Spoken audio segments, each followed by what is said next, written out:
Sekarang kira-kira yang pahalanya banyak saat dikerjakan, yang kalau itu didapatkan, dosa-dosa banyak dihapuskan. Jadi kalau yang tadi biasa ngapus satu, ini langsung, begitu dikerjakan, wah 1000 pahala datang, 1000 dosa gugur. Apa saja amalan itu? Kita mulai. Saya tuh suka merenung gitu, bertafakur, lihat-lihat ayat, ya Allah, Nabi Adam, kesalahan dikit, keluar dari surga. Ini saya dosa banyak, pengen masuk. Gimana caranya? Maka kita harus mencari amalan yang sekiranya dengan amalan itu akan cepat menggugurkan dosa-dosa kita. Karena yang paling bahaya adalah kita tidak mengerti berapa banyak dosa sudah dikumpulkan. Contoh, ini dosa mata aja di hari ini, udah berapa banyak? Saya tanya pada antum, apa fungsi mata? Tuh, sudah salah. Mata bukan melihat, kalau cuma melihat, kambing juga melihat. Elang melihat. Bahkan mata elang sering saya katakan lebih tajam dibanding mata kita. Elang tuh naik sampai ke atas tinggi lewatin gunung. Anak ayam kelihatan. Antum naik pesawat sampai ke atas, anak sendiri gak kelihatan. Gak percaya, besok silakan cek aja naik. Tapi persoalannya mata kita dihisap, mata elang enggak. Buka Quran surah ke-17 ayat 36. Paling kanan sebelah bawah. Wala taqfu ma laysa laka bihi ilmun innas sam'a wal basara wal fuada kullu ulaika kana anhu mas'ula. Hati-hati kata Allah, jangan mengikuti sesuatu yang belum kita tahu, karena semua unsur sumber pengetahuan akan ditanya. Telinga akan ditanya, mata akan ditanya. Maaf, hati kita, pikiran kita akan ditanya. Karena ternyata, maaf, banyak dosa dikumpulkan lewat sumber-sumber informasi ini. Mata kata Allah, laki-laki, Quran surah 24 ayat 30, perempuan ayat 31. Katakan pada laki-laki yang beriman, kullil mu'minina yaghuddu min absarihim. Katakan pada pria-pria beriman, mata kalian hanya boleh dipakai untuk yang baik-baik saja. Yang tidak baik, palingkan.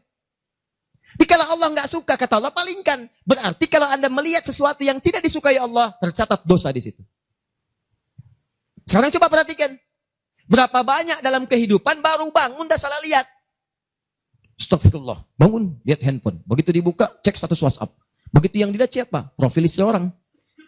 Ada muncul gambar. Gambar iklan. Gambar-gambar yang buruk. Konten yang tidak bagus. Berapa kali antum melihat status di media sosial dengan gambar-gambar yang tidak baik? Hari ini aja, ada berapa kali tuh? Itu baru mata. Itu baru mata. Dan yang paling celaka gambar itu, kadang-kadang antum simpan di handphone, dimasukkan ke saku, dibawa sholat. Coba ketika antum sholat tuh, bawa handphone antum, terkumpul berapa banyak yang kotor di situ. Gambar-gambar yang tidak bagus, konten yang buruk dimasukin. Saat yang bersamaan, enak aja antum minta kepada Allah. Rabbighfirli, warhamni, wajiburni, warfani, warzukni.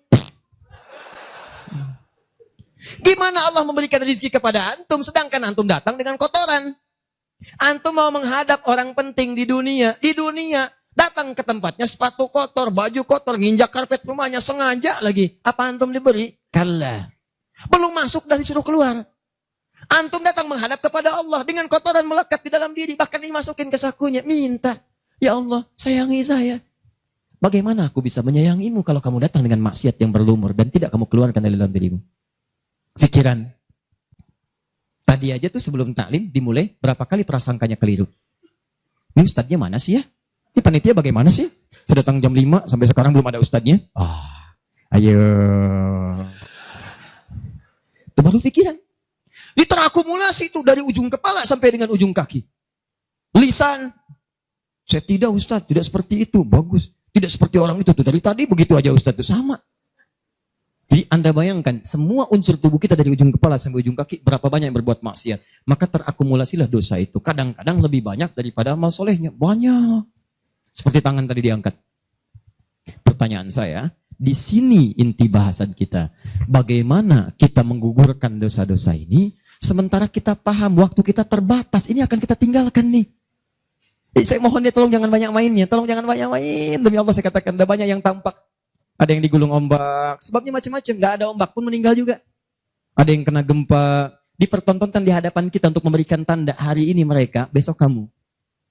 Hari ini kita antarkan orang lain ke alam kubur, besok Anda akan diantarkan untuk masuk ke penginapan berikutnya. Maka mohon maaf, jangan banyak bercanda di sini. Ada alam setelahnya. Nah persoalannya, yang di sini nggak dibawa, ini yang kita bawa nih, cuman 2. Kalau nggak bawa pahala, bawa dosa. Maka sebelum kita pindah ke sini, gugurkan dulu. Karena kalau sudah pindah ke sini, tidak ada kesempatan yang kedua untuk menggugurkan ini yang telah banyak terkumpul saat di dunia. Nah, karena waktu kita terbatas, Kita tidak tahu kapan akan pulang. Mungkin yang merasa sekarang hidup untuk berkepanjangan, tiba-tiba pulang dari sini, mungkin pulang menghadap Allah Subhanahu wa Ta'ala. Pertanyaannya, Ustadz, apakah ada amalan yang sifatnya cepat, singkat, tapi pahalanya begitu banyak melimpah untuk bisa menutup dosa-dosa yang berlumur yang pernah kami kerjakan? Itulah yang akan kita bahas pada malam hari ini. Jadi, ini inti bahasa yang akan kita keluarkan, amalan cerdas dengan pahala melimpah untuk menutup dosa-dosa yang kita kerjakan dalam waktu yang cukup singkat. Paham sampai sini? Nah, ini mukadimah kedua, baru kita masuk pada isinya. Saya coba hapus dulu ya. Biar saya aja, biar pas yang hapusnya. Ya. Nah, ini caranya Mas. Nah, ada apa-apa, ini biasa. Kedatangan pertama, datang sendiri, nerangin sendiri, nulis sendiri, ngapus sendiri. Ya. Kadang dibantuin, salah hapus, kita tulis lagi. Luar biasa. Masya Allah. Baik. Amalan itu banyak. Salat, sedekah, infak, dan amal lainnya. Tapi persoalannya, waktu kita terbatas. Begitu mengerjakan, ada yang wafat. Begitu belum mengerjakan, ada juga yang meninggal. Sekarang kira-kira, yang pahalanya banyak saat dikerjakan, yang kalau itu didapatkan, dosa-dosa banyak dihapuskan. Jadi kalau yang tadi biasa ngapus satu ini langsung, begitu dikerjakan, wah 1000 pahala datang, 1000 dosa gugur. Apa saja amalan itu? Kita mulai. 1. Semua amal kebaikan yang kita kerjakan, yang jadi amal saleh, bernilai hasanah, itu dalam fikih disebut dengan sedekah namanya. Ya, saya kasih konsepnya dulu supaya paham. Kullu ma'rufin sedekah. Setiap perbuatan baik itu namanya sedekah. Di nama umumnya sedekah. Salat sedekah, zakat sedekah, infak sedekah. Bahkan bahasa Al-Qur'an disebut juga dengan sedekah. Contoh. Zakat ketika disebutkan dalam Al-Qur'an namanya sedekah. Ya, Quran surah ke-9 ayat 103. Khudh min amwalihim sadaqah. Ambil zakat dari harta mereka, tapi disebutnya dengan sedekah. Ya, dikeluarkan pada 8 golongan, sedekah. Ayat ke-60-nya, innamas shadaqatu lil fuqara. Infak, sedekah. Buka Quran surah kedua, ayat 264, paling kiri sebelah bawah. Ya ayyuhalladzina amanu la tubtilu shadaqatikum bil manni wal adha. Jangan kalian batalkan sedekah-sedekah kalian dengan perbuatan yang merusak. Apa contohnya? Kalladzi yunfiqu malahu ria'an nas, seperti orang infak yang riya. Jadi infak disebut dengan sedekah. Di semua perbuatan baik kita, salat kah, haji kah, umrah kah, puasa kah, semua namanya sedekah dalam fikih. Nah, sedekah ini kemudian oleh Nabi dibagi kepada 2 bagian. Ya. 1, ada sedekah yang saat dikerjakan itu pahalanya terus ngalir tuh. Terus mengalir. Bahkan dahsyatnya, maaf sekali, orangnya wafat pun tuh pahalanya terus datang sampai dengan kiamat. Di sepanjang di muka bumi ini belum kiamat, maka pahala akan terus datang, ngalir. Dalam bahasa Arab sesuatu yang mengalir disebut dengan jariyah. Maka muncul istilah sedekah jariyah. Sedekah jariyah. Ya, maaf, asalnya bukan amal jariyah, sedekah jariyah. Ya, sedekah jariyah, bukan istilahnya amal jariyah. Sekarang kalau mau nyebut amal jariyah pun dibenarkan. Cuma kalau di Arab, amal jariyah itu begini nih. Ya, kalau di Arab sekarang, antum jalan, tiba-tiba sedang ada perbaikan, ada lubang. Maka sedang diperbaiki ini ada tulisan kasih papan, afwan amal jariyah, amal jariyah. Maaf, ada pekerjaan jalan mengganggu Anda lewat. Di Arab itu amal jariyah itu pekerjaan sedang berlangsung mengganggu orang lewat. Sekarang begitu. Ya. Makanya kalau ada orang naik ke bis bawa kotak gitu kan, mau minta-minta maaf Pak, amal jariyah, betul, ganggu orang lewat.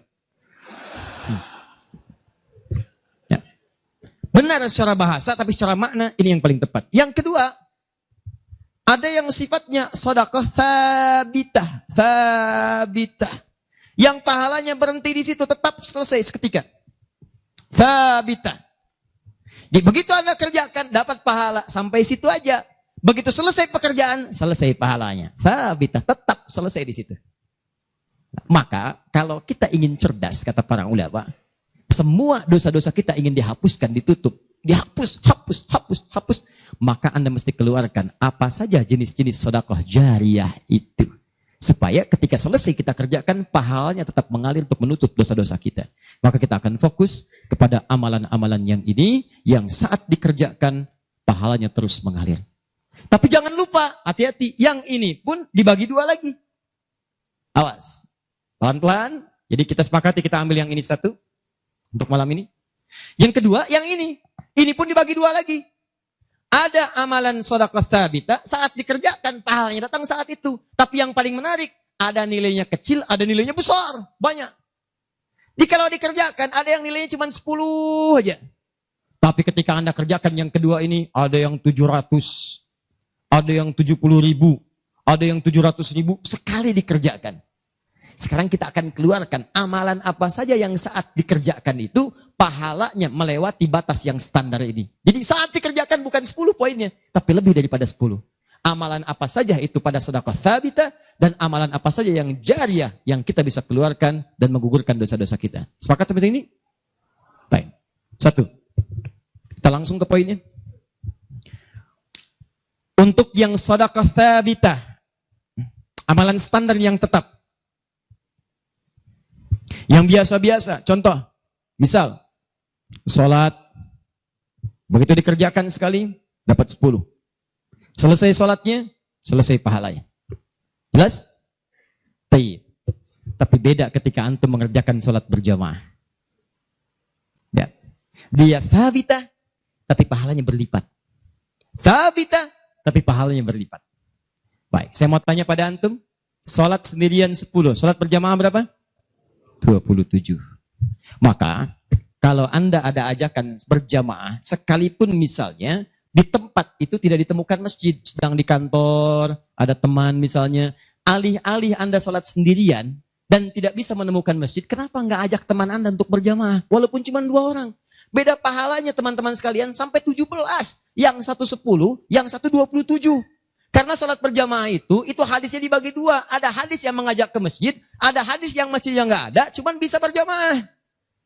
Sholatul jamaati afdalu min sholatil fardi bisa bin wa isyrina darajah. Sholat berjamaah lebih utama daripada sendirian. 27 jamaah di sana sifatnya umum. Kalau ada di masjid, usahakan ke masjid. Kalau nggak bisa ke masjid karena alasan syar'i, maka yang penting jamaah.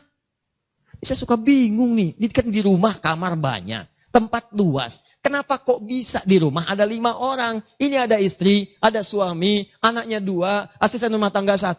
Kok bisa ini sholat di kamar yang ini sholat di kamar yang ini sholat di ruangan yang ini? Kenapa di rumah itu nggak kumpul satu tempat berjamaah? Pahalanya 27. Satu kedua, 500 tahun. 2 ketiga, 500 tahun. Jadi kalau antum sedang lupa-lupa tuh, ingat-ingat dosa. Daripada milih sendirian cuma 10, berapa dosanya pada saat itu? Boleh jadi pahala sholat antum 10, tapi dosanya pada hari itu 20. Tuh. Bagaimana cara nutupnya? Maka biasakan naikkan. Jamaah. 1, sholat berjamaah. Karena itu panggilan-panggilan sholat dalam Al-Quran seringkali menggunakan bentuk jamaah. Silahkan cek. Panggilan sholat pertama Al-Baqarah ayat ketiga. Alladzina yu'minuna bil ghaib wa yuqimun, tunaikan dengan orang banyak, bentuk jamak. Mereka tunaikan dengan orang banyak, kerjakan dengan banyak orang. Makanya kalau bisa berjamaah, kenapa mesti sendirian? Jelas sampai sini? Kalau antum ke masjid, itu lebih banyak lagi. Tadi sudah saya jelaskan, datangnya dapat 25, masuk masjidnya, i'tikafnya, macam-macamnya. Makanya kalau sudah ada panggilan jamaah untuk ke masjid dan antum bisa mengerjakannya, demi Allah saya katakan, jangan tinggalkan. Jangan tinggalkan. 1. 2. Saya sebutkan yang banyak saja supaya agak cepat. 2. Membaca dan menghafalkan Al-Quran. Membaca dan menghafalkan Al-Quran. Amalan kelihatannya sederhana, tapi pahalanya begitu berlimpah. Insya Allah. Tahan sebentar. Tadi kalau sholat sendirian, berapa pahalanya? 10 sholat. Baca Quran, bukan sekali baca, 1 hurufnya 10. 1 huruf. Dalilnya At-Tirmidzi nomor hadis 2910. Perhatikan kalimatnya. Man qara'a harfan min kitabillahi falahu asyru hasanat. Siapa yang bisa membaca satu huruf saja dari kitabullah, dia mendapatkan padanannya 10 kebaikan. Nanti saya tuliskan rumusnya nih. Lihat baik-baik, ini enggak sembarangan dia, ini enggak sembarangan. Siapa yang baca satu huruf saja dari Al-Quran, dia akan mendapatkan 10 kebaikan setiap hurufnya. Walam aqul alif lam mim harfun. Saya tidak katakan tulisan alif lam mim itu satu huruf, bukan. Alif lam mim dibaca satu huruf, bukan. Walakin alifun harfun, lamun harfun, mimun harfun. Tapi setiap alifnya 10, lam 10, mim 10, walikuli harfin asyru hasanat. Dan setiap antum bacakan satu hurufnya 10 kebaikan, 10 pahala. Jadi kalau saya bacakan alif lam mim, dapat berapa? Belum tentu. Belum tentu. Lihat sini, saya tunjukkan cara bacanya. Sebagian kita mengira itu kecil, tapi menurut Allah itu luar biasa. Perhatikan baik-baik. Lihat sini. Tahan. 1, 2, 3. Baca. Alif lam mim. Baca lagi, Pak. Bagus. Ada lagi yang bisa dengan tajwidnya yang lebih bagus? Siapa lagi? Boleh, silakan angkat tangan.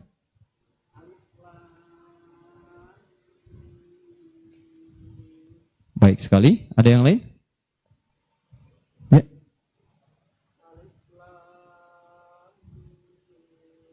Bagus. Dikit lagi. Ada yang lain? Satu lagi. Masya Allah.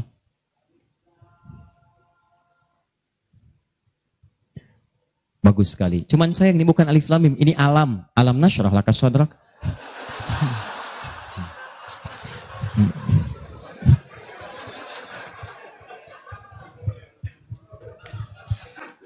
Saya mau katakan, kalau Quran ini seperti tuduhan orientalis dan orang-orang menuduh Quran buatan Nabi Muhammad, padahal dulu tidak ada harakatnya, maka semua kalimat ini yang tertulis begitu akan dibaca sama. Tapi Masya Allah, yang satu alif lam mim, yang satu dibaca alam. Alam nasyrah laka sadrak. Alam tara kaifa fa'ala rabbuka bi ashabil fil. Tapi tiga-tiganya memiliki kesamaan dalam bentuk tulisan. Perhatikan baik-baik. 1, 2, 3. Kata Nabi, lihat. Jangan katakan alif lam mim satu huruf, tapi alifnya 1, lamnya 1, mimnya 1. Walikuli harfin asyru hasanat. Setiap hurufnya 10 kebaikan. Jadi kalau saya bacakan alif lam mim, ada berapa huruf? Kalau hitungan kita biasa, maka kita akan lihat 1, 2, 3. Tapi kalau antum belajar ilmu arud itu diantaranya ilmu salah satu ya, untuk bisa menuliskan apa yang diucapkan, bukan apa yang tertuliskan lewat simbol. Dan itulah teman-teman sekalian, menjadi ukuran banyaknya pahala yang kita dapatkan. Tahan. Di ilmu bahasa Arab ada 4 cabang ilmu. 1 nahwu, 2 sharaf, 3 balaghah, 4 arud. Ini yang utama. Arud dibagi ke 16 cabang lagi, namanya bahar. Ada bahar tawil, ada rajaz, ada madid, ya dan seterusnya. Tawilun lahu dunal bukhuri fadailu, fa'ilun mafa'ilun, fa'ilun mafa'ilu. Rajas, mustafilun, mustafilun, mustafilun, mustafilun, mustafilun, mustafilun. Alfiyah itu Ibnu Malik, rumusnya rajas. Kalamuna lafdhun mufidun kastaqim, wasmun mafi'lun thumma harfunil kalim, wahiduhu kalimatun wal qawlu am, wa kalimatun biha kalamun qad yu'am, bil jardi wat tanwini wan nida wa al, mustadin lil ismi tamyizun hasal, bita fa'alti atat wa ya if'alli, wa nulik balanna fi'lun yanjalli. Itu rumusnya rajas. Tapi jangan antum heran, banyak orang mendalami kaidah ini untuk membuat puisi Arab. Lupa kalau ilmu ini bisa digunakan untuk membaca hadis-hadis Nabi. Dalam ilmu arud, jangan antum menghitung apa yang tertulis, tapi hitung bagaimana itu dibaca lewat bunyi yang terdengar. Perhatikan baik-baik. Ini tadi huruf apa? Alif. Maka cara menulisnya begini. Alif. Kata Nabi, alif. Nih. Berapa huruf? Setiap hurufnya 10. Jadi dari sini saja ada 1, 2, 3. Dapat berapa? Belum tentu, karena ini hamzah. Oh. Ha, mim, zal, ta. 1, 2, 3, 4. Jadi dari sini aja ada berapa? Belum tentu, kan ini ha tuh. Ha, un 3. Anda yang suka menghitung, maka akan mendapatkan pahala sesuai hitungan. Anda yang berniat ikhlas karena Allah, maka Anda akan mendapatkan lebih daripada apa yang Anda hitung. Rumus ini ditemukan di Quran surah kedua ayat 261. Paling kiri sebelah atas.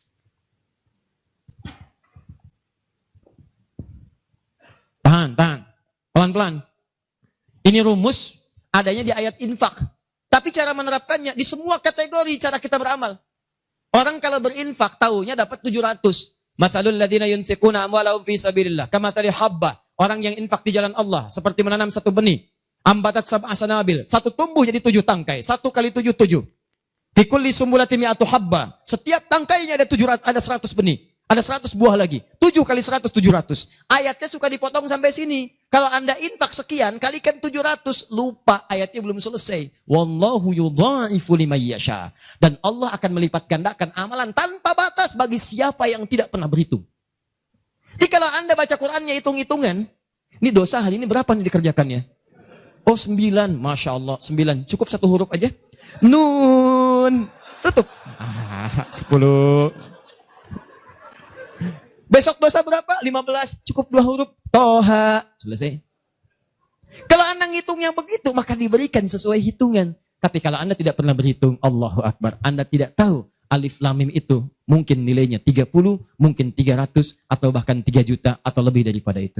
Makanya kami sarankan, kalau Anda bisa mendekat kepada Al-Quran, maka tolong agendakan setiap hari. Semua sahabat itu punya agenda, Pak. Antum kenal gak Utsman bin Affan? Oh, situ tidak senang ngangguk. Coba di Semarang kenal Utsman bin Affan. Luar biasa. Tapi gak apa-apa, masih bagus. Kemarin saya baru dari Sukabumi, Hubud Dunia. Ada yang kenal Fir'aun. Ini masih untung Utsman. Tuh lihat ya.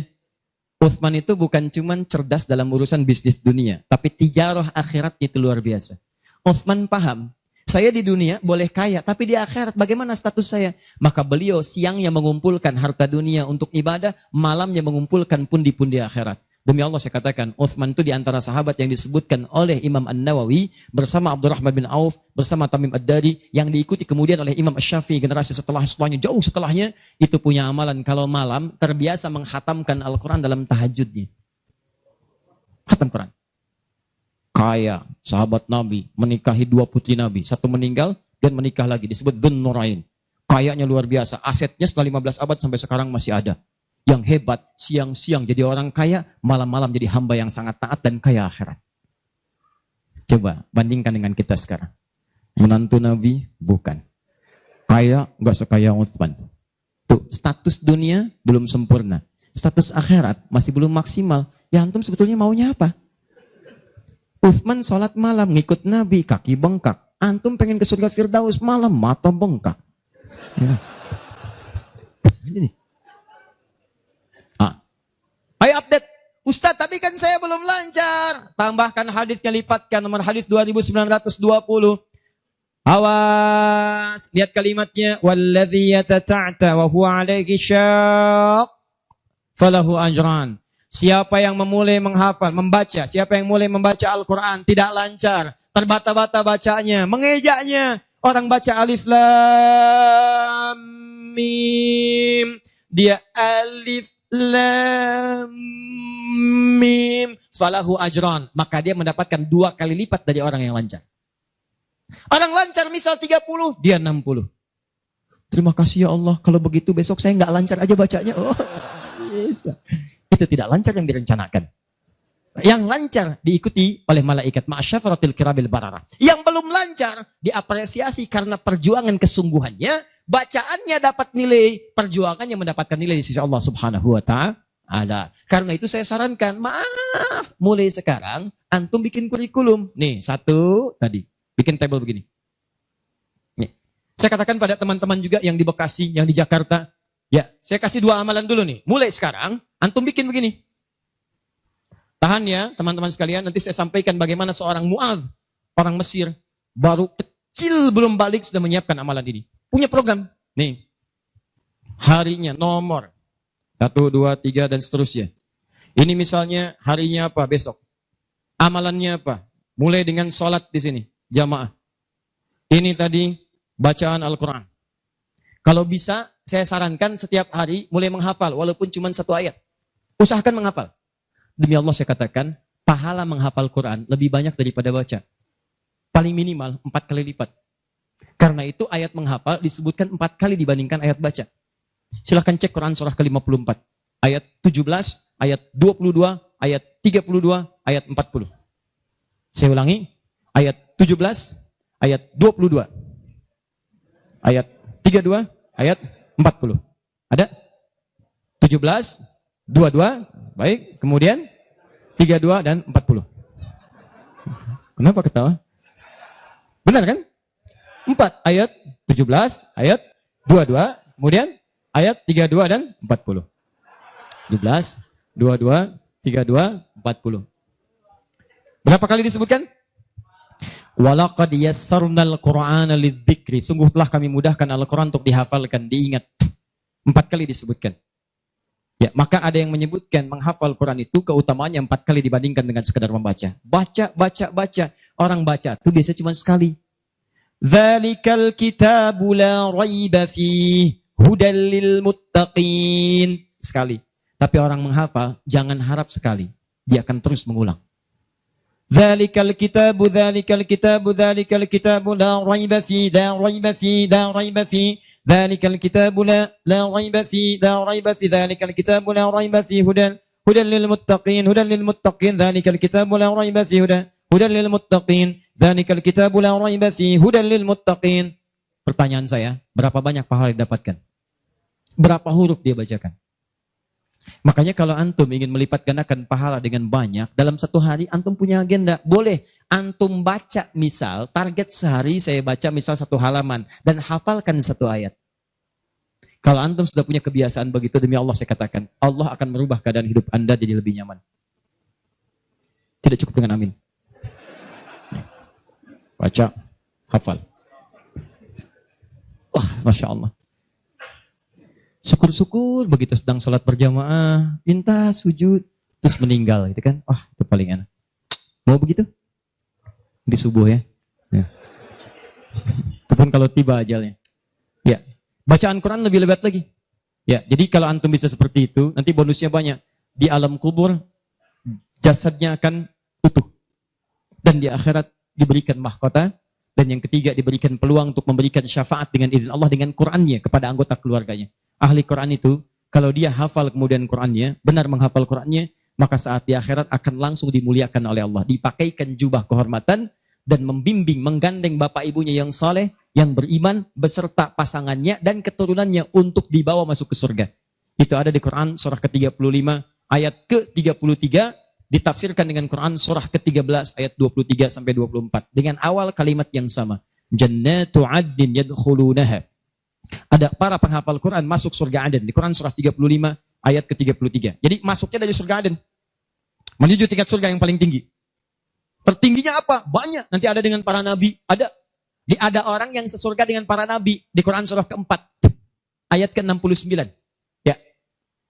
Wa may yuti'illaha wa rasul fa ulaika ma'al ladzina an'ama Allahu 'alaihim minan nabiyyin. Ada orang-orang yang masuk surga, orang taat kepada Allah dan Rasul. Taat sekali. Saat di surganya, semua dengan Nabi. Sesurga bersama semua Nabi. Jadi ada beberapa Nabi, ada semua Nabi.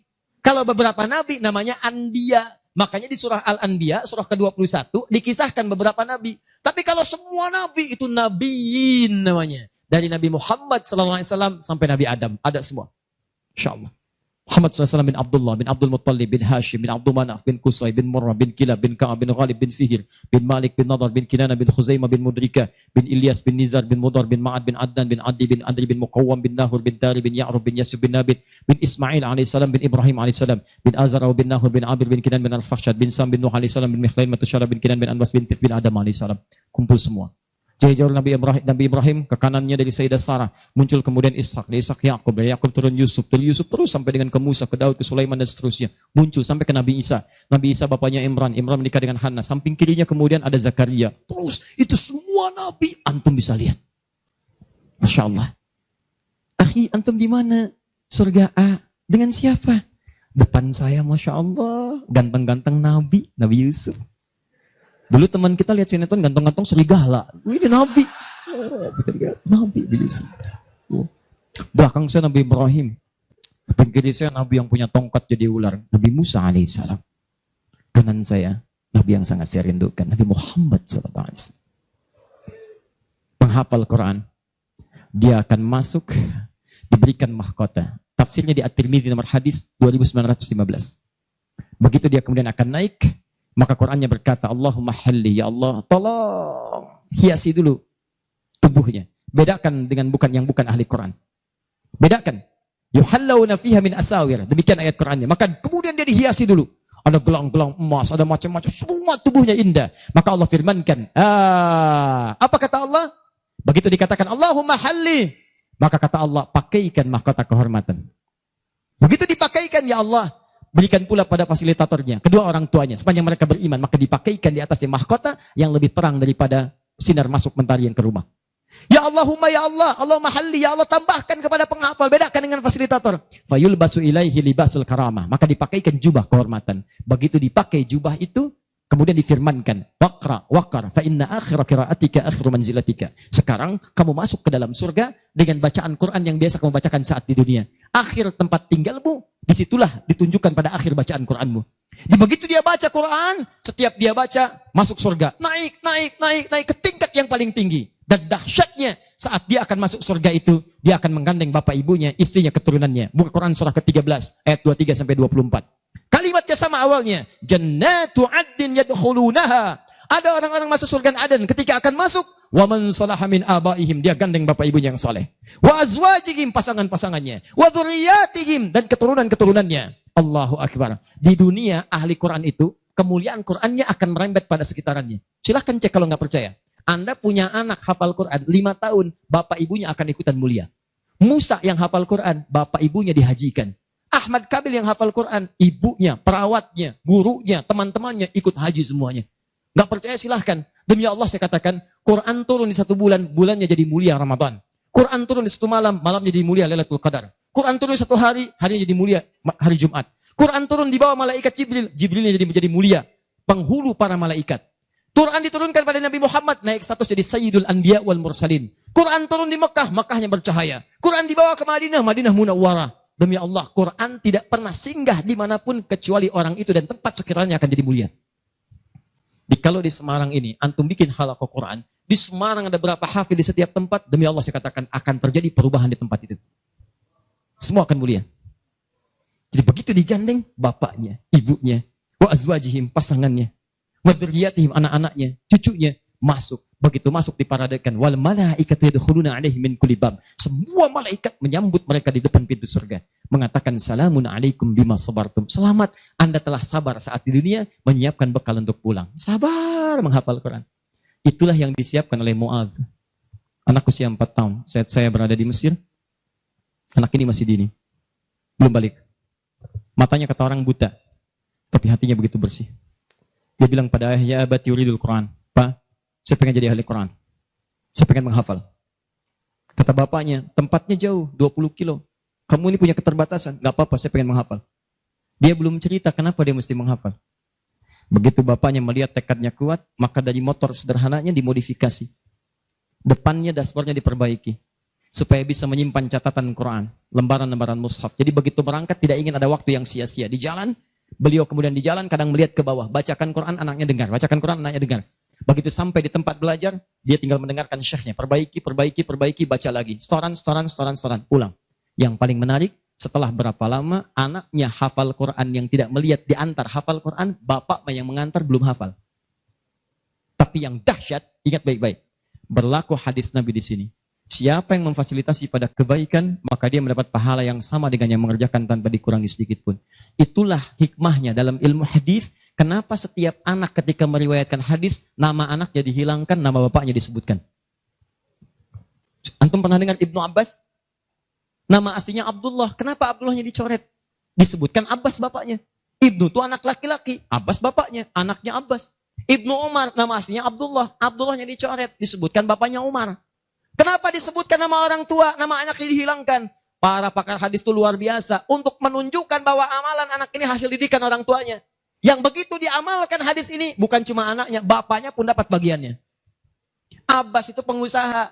Abbas itu pedagang. Sibuk luar biasa. Masih sempat mampir ke majelis Nabi. Cuman gak selamanya bisa di situ karena ada kesibukan berbisnis. Maka beliau menginvestasikan anak bungsunya namanya Abdullah kecil untuk belajar di majelis Nabi. Boleh saya nggak ikutan, tapi anak saya mesti ikut untuk menyampaikan ke keluarga. Maka disimpan di situ. Anaknya masih muda, kecil, dengar, kadang merangkak, kadang main dan seterusnya. Tapi tahukah Anda, begitu Nabi wafat, anak itu usia 13 tahun. Nabi wafat sudah hafal 2000 hadis. Yang mesti Anda tahu, setiap beliau meriwayatkan hadis, dibuang kalimat Abdullahnya, disebutkan Abbasnya. Karena peran ayahnya yang mendidik dengan baik, maka setiap hadis ini disebutkan Abbas ya dapat, Abdullah kecil dapat. Semuanya dapat. Demikian dengan Quran. Bapaknya mengantar belum hafal, anaknya hafal. Begitu sudah hafal, di sini saya mau sebutkan. Perhatikan baik-baik. Datang reporter Kuwait. Dengar kisahnya. Begitu ditanya, kenapa Anda mau menghafal Quran? Perhatikan jawabannya. Nih, yang mau saya katakan. Saya menghafal Quran untuk mencari bekal bagi saya pulang. Saat saya menghadap kepada Allah sendirian, tangan saya bergetar, kaki saya bergetar. Saya tidak akan ditemani lagi oleh ayah yang mengantarkan saya dalam hafalan. Ibu saya tidak akan menemani, saudara saya tidak akan menemani. Saya akan sendirian bersama Allah. Ini anak masih kecil, mata nggak bisa lihat, belum balik, sudah punya pikiran demikian. Kalimatnya apa selanjutnya? Kata beliau, saya akan katakan di hadapan Allah dengan perasaan gemetar. Ya Rabb, jika memang bekal saya belum cukup untuk mendapatkan ridhamu sampai saat ini, maksudnya surga, maka mohon ya Allah, kurangi siksaan saya di neraka dengan Quran yang telah saya hafalkan ini. Ya Rabb, jika bekal saya belum cukup sampai saat ini untuk mendapatkan ridhamu, saya telah berhafal Quran ya Allah. Saya telah berusaha menghafal Quran untuk saya bawa sampai dengan saat ini. Kalaupun itu belum cukup mendapatkan ridhamu untuk masuk surga, tolong ya Allah, walaupun saya ke neraka, kurangi siksaan saya di neraka dengan Quran yang telah saya hafalkan. Anak buta, mata belum bisa melihat, keadaan demikian, belum balik, dia sudah mencari bekal untuk pulang. Duhai Anda yang katanya pengen ke surga, surganya Firdaus, pengen bersama Nabi, demi Allah saya katakan, dari 24 jam Allah berikan pada Anda, berapa yang sudah Anda siapkan mencari bekal akhirat? Ayo kumpulin dunia. Ayo silakan. Silakan, gak ada yang larang. Cuma satu saat, Anda akan lihat siapa yang tertawa, siapa yang tertunduk lesu, membawa catatan amalnya. Itu saya sarankan bagi Anda, ayo besok bikin. Nih, sholat mau di mana? Baca Quran mau berapa ayat? Hafalan mau berapa ayat? Mesti beda. Antum lahir belum hafal Quran wajar. Masa pulang pun gak ada yang dibawa? Ayo bawalah walaupun cuma satu ayat. Ya, saya satu surat Ustaz, An-Nas, tambah. Ya, jelas? Kalau sudah jelas, amalan ketiga, saya cepat. Tenang ya, katanya pengen sampai subuh. 3, saya cepat. Setelah ini saya ke ujungnya. Kita sebentar lagi berakhir. Ketiga, infak.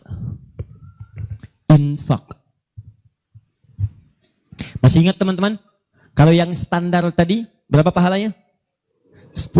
Infak paling minimal 700. Infak paling minimal 700. Allahu Akbar. Dalilnya Quran surah kedua ayat 261. Paling kiri sebelah atas. Tadi saya bacakan.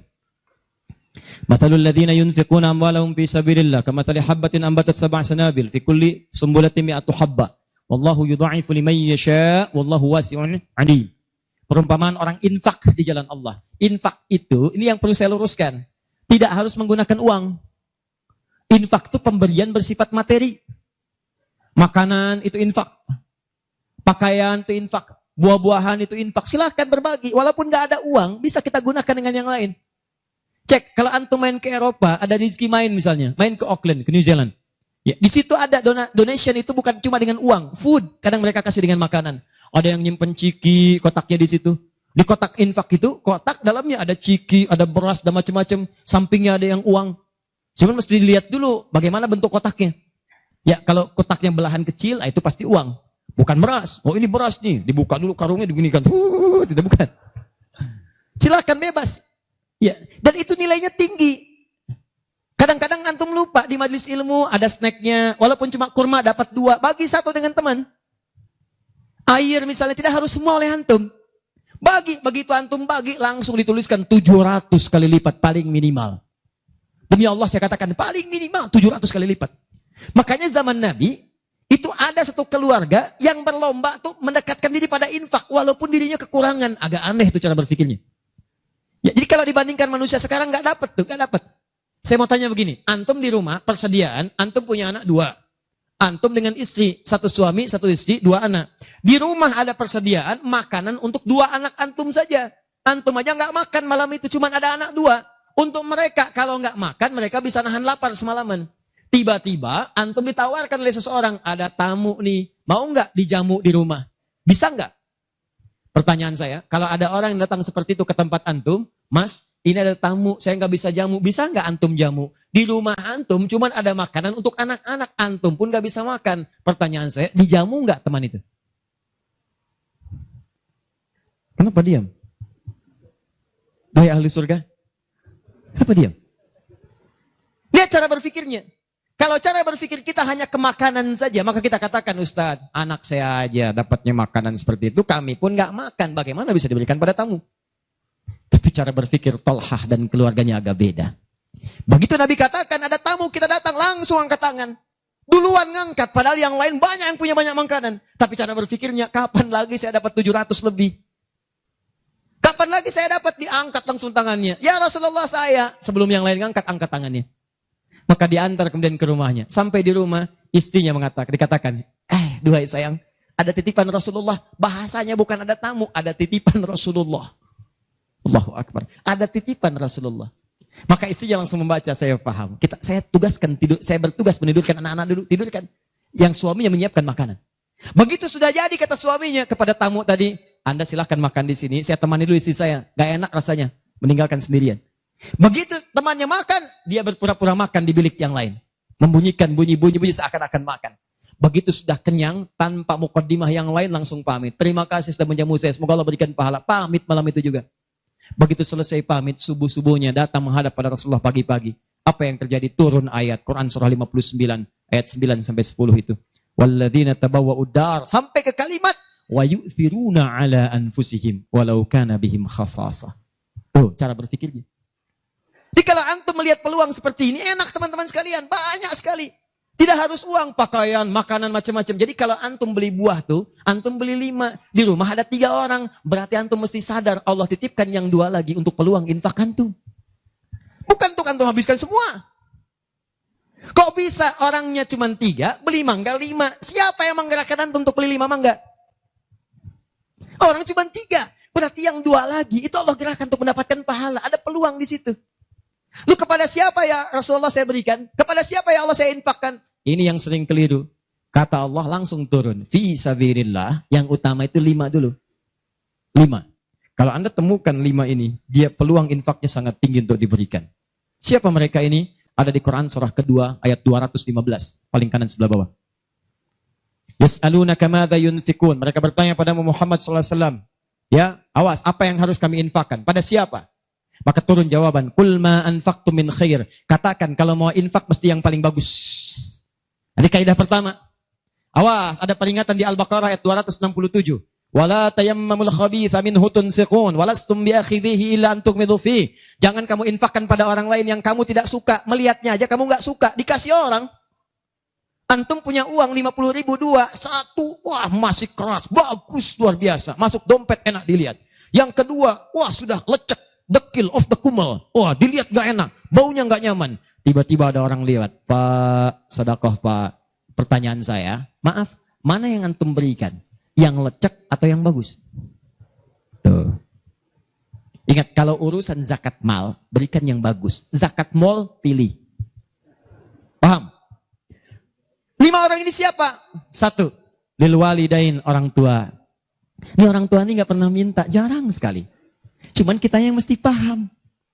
Kan sama, antum pun suka ngasih isyarat. Mama. Oh mau makan. Makan. Mama. Boneka. Antum setelah dewasa mesti paham. Kadang-kadang orang tua tuh gak minta. Gak pengen nyusahin anaknya. Padahal orang tua udah susah.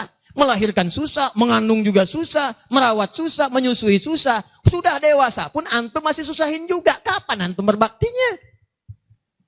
Kadang-kadang cuma nanya, nelpon apa kabar. Padahal di rumahnya itu Masya Allah lagi kurang beras. Beras kurang, rezeki belum dibayar. Kirimkan, sebelum diminta kirimkan. Itu begitu antum kirimkan demi Allah saya katakan. Di hadis Al-Bukhari, di kitab Al-Adabul Mufrad, bukan cuma mendapatkan lipatan pahala kalikan 700 lebih. Tapi ridha Allah turun ke tempat antum pada saat itu. Kalau sudah turun, semua doa yang antum mintakan minimal akan dijawab pada saat itu. Itu rahasianya. Kalau dengan urusan orang tua itu udah gak usah mikir. Begitu mengatakan, nah gini-gini, tenang aja mah. Walaupun gak ada, katakan, insya Allah mah selesai. Insya Allah, berusaha antum. Begitu antum dapatkan seperti orang tua mengusahakan untuk antum dulu, maka pahala dilipat gandakan, ridho turun seketika. Kejar. Wal aqrabin, kerabat terdekat. Kerabat dibagi dua. Ada yang tempatnya jauh tapi hubungannya dekat. Punya saudara sekandung tinggalnya di Palembang, antum di Semarang. Ayo kirimkan. Anak bibi nggak bisa nih pendidikannya. Bantu, antum ada, bantu, nilainya tinggi. Jangan dikira ringan. Nih bagian kedua nanti kalau saya terangkan banyak nih. Tenang aja, kita masih sampai subuh. Bagian kedua. Saya ikutin deh. Antum jual saya beli. Ya, cuman saya beli sampai 9:30. Paham?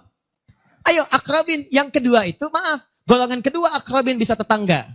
Orang yang tidak ada hubungan famili secara mahram, cuma tetangga antum. Tapi kalau yang kedua ini, Allahu Akbar, indahnya Al-Quran. Cek oleh antum, silahkan cek. Walaupun beda agama, itu tetap ada peluang infak. Gak ada ketentuan ini kecuali di Quran. Gak ada aturan ini kecuali di hadis. Buka Quran surah ke-31, ayat 15, paling kiri sebelah atas. Ada anak muslim, orang tua, belum Islam, belum dapat hidayah. Kata Allah, urusan untuk ibadah, pisahkan. Orang tua jangan paksa, doakan dia, silahkan, dakwahi. Tapi urusan dunia, wasahibhuma fid dunya ma'rufa. Wa in jahadaka ala an tusyrika bima laysa laka bihi ilmun fala tuti'huma. Urusan ibadah masing-masing, kalau diajak-ajak enggak usah ditaati, tolak dengan cara yang lembut. Lembut. Tapi kalau urusan dunia, bagi. Antum muslim, orang tua belum Islam, antum punya kelebihan. Uang agak banyak, melimpah, makanan ada, bagi. Kata Allah, jangan lihat kemudian kepercayaannya karena dia belum muslim. Bagi. Indah teman-teman sekalian. Dan itu ada pahalanya. Begitu antum berikan, masuk yang halal. Begitu halal masuk, kan haram keluar. Kan cara berpikirnya begitu. Halal masuk, yang haram keluar. Begitu keluar, sekat di hatinya terbuka. Karena yang haram itu saat masuk di hadis muslim, haram masuk, naktah sauda. Noda hitam. Noda menutup. Kalau masuk jadi daging dia, antum misal, niyadzubillah bukan antum, ada orang lain konsumsi yang haram. Yang haram masuk ke dalam mulutnya, masuk ke tubuhnya, beredar dengan darah. Jadi daging, masuk ke telinga, Quran surah 6 ayat ke-25. Wa fi adhanihim naqra, waqra, di telinganya ada sumbatan. Maka yang haram cepat kedengaran, yang halal susah. Masjid dekat, suaranya dekat, Allahu Akbar, susah. Tapi konser yang macam-macam, yang joget, yang ini, yang itu, nyampe tuh konser di Jakarta, dari Semarang tembus ke sana. Wa ada absarim ghishawa, masuk ke mata jadi penghalang, nutup. Quran surah kedua ayat ke-7. Enggak kelihatan. Orang ke masjid itu bukan enggak kelihatan, nampak, cuman enggak ada dorongan. Akhi, ayo ke masjid. Ya, alhamdulillah, nanti. Padahal yang besar lewat, kecil lewat. Yang paling aneh itu begini. Kok bisa antum lewat depan masjid padahal bisa lewat jalan lain? Kenapa Allah antarkan sampai lewat depan masjid? Jadi kalau sudah Allah antarkan ke tempat-tempat yang baik, belum ingat Allah juga, antum mesti diantarkan kemana lagi? Tuh. Kok bisa antum lewat dengar adzan, padahal bisa antum lewat jalan lain, gak kedengaran adzan. Kenapa kemudian yang dengar antum? Kok bisa lewat jalan itu kelihatan mata, padahal bisa ada jalan lain. Kok bisa ngelihat? Kalau Allah sudah berkehendak kebaikan, antum masih belum bisa membacanya, masih ditanya. Itu pasti ada maksiat masuk. Caranya keluarkan. Kalau yang haram masuk, masukkan yang halal. Maka yang haram akan dihancurkan. Hancur. Kemudian muncul yang halalnya. Kalau halal sudah masuk, maka hati itu akan mudah untuk mendekat kepada Allah. Doakan. Demikian tetangga kita. Jangan dikira tetangga antum yang muslim saja. Mungkin kita ada non-muslim samping kita. Mungkin ada yang Kristen, ada yang Hindu, yang Buddha. Dalam hubungan keduniaan indah. Silahkan berbagi. Apa antum gak pernah dengar hadis Nabi? Siapa yang masak makanan, baunya sampai ke tetangganya, maka bagilah dia walaupun cuma kuahnya. Tapi maksudnya bukan daging yang antum makan, kuahnya antum bagi. Bukan. Tidak. Maksud hadis itu, walaupun cuma masak kuah, bagi juga supaya dia tidak negatif thinking, tidak salah paham. Antum gak ada ayam, adanya singkong, cuman dimasak bumbu opor.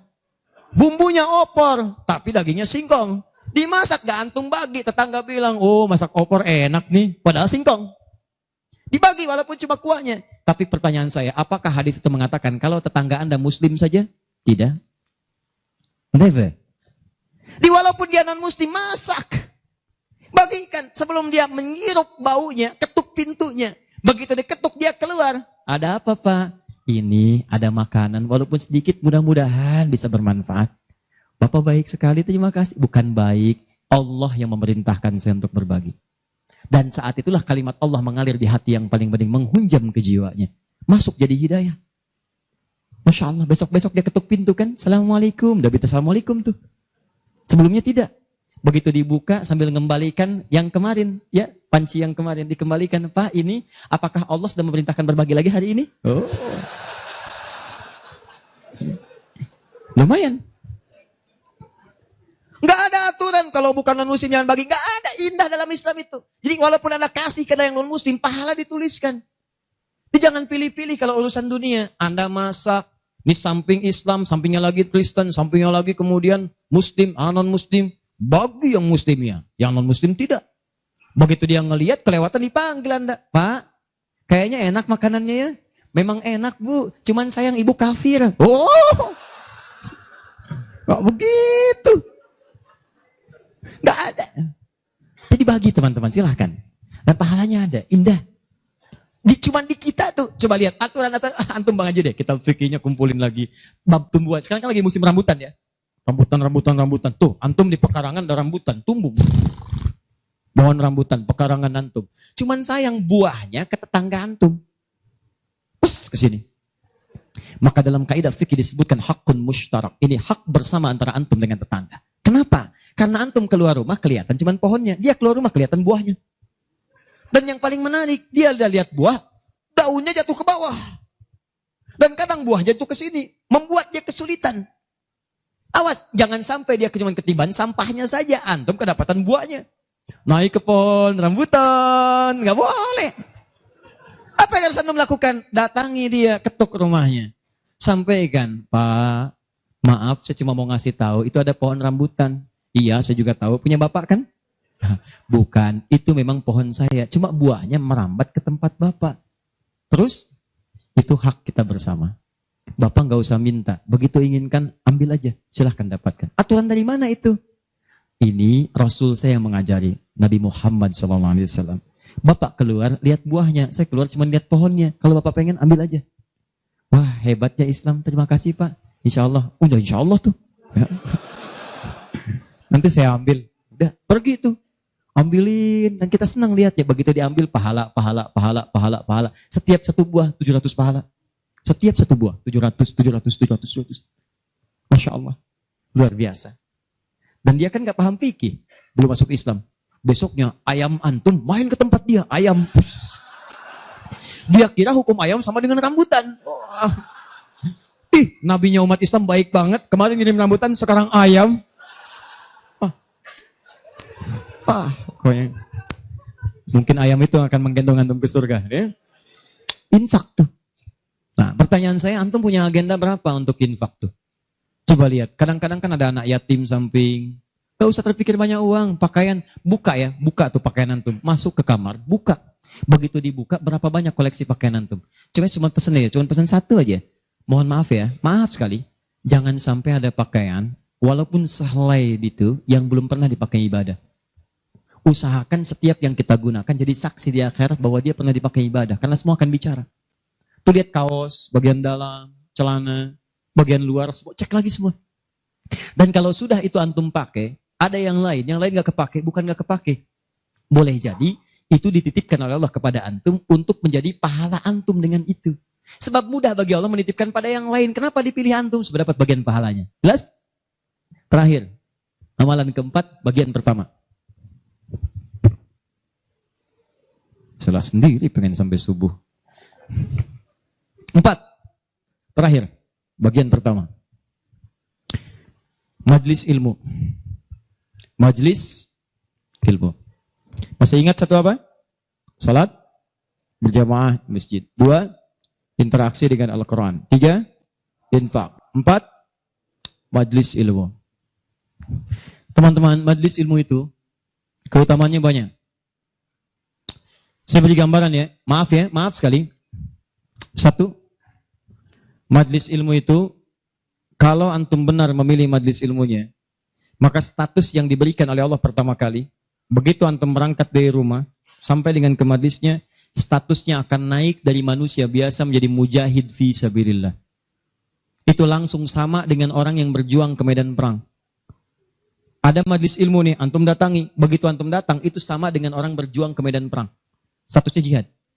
Kalau meninggal antum di pertengahan, walaupun belum sampai ke situ, maka statusnya langsung syahid, pahala syahid. Pahalanya syahid. majelis ilmu. Satu, berpeluang mendapatkan pahala senilai jihad. Kedua, kalau wafat bisa syahid. Dalilnya Quran surah ke-9 ayat 122. Paling kiri sebelah bawah di mushaf. Wa ma kana al-mu'minuna liyanfiru kaffah.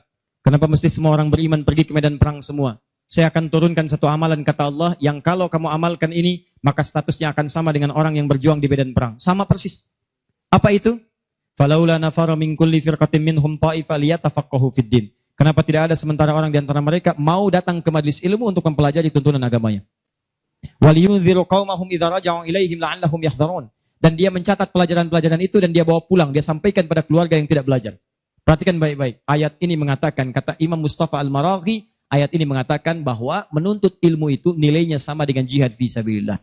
Artinya kalau wafat penuntut ilmu maka statusnya syahid. Kalau syahid maka dosa berpeluang digugurkan, amalan naik. Itu seketika pahala bisa datang dan surga.